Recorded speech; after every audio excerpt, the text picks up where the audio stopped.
could we see high tax states have a population exodus? That is a fear in wealthy states like New York, Connecticut, and Massachusetts, and potentially an opportunity for states like Florida and Texas. We have a map on the Bloomberg that shows the average tax deduction. And so I'm going to blow it up a little bit so we can see actually in a little bit more detail here.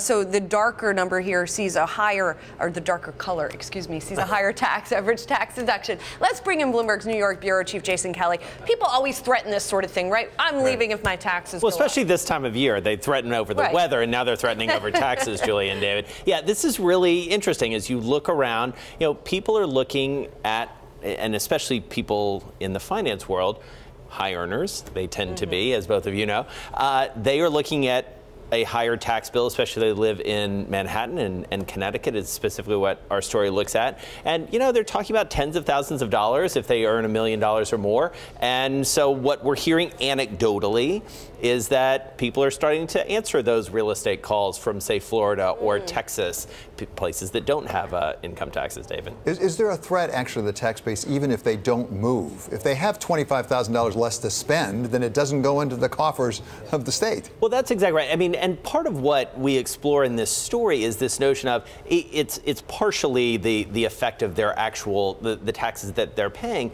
But if you're talking about a company of high earners, relocating. I mean, that's what we've seen with David Tepper and Paul Tudor Jones moving, some of their operations out of Connecticut and to Florida. You're talking about lots of people, and to your point, who are not spending that money locally on local businesses and buying cars and buying real estate and all those. So there is a bit of a potential ripple effect. I mean, I'm curious too, and we're talking about pretty high net worth individuals. So chances are, aren't they going to maybe still keep a house in Connecticut, even if they're taking, even if they're filing in Florida, for example?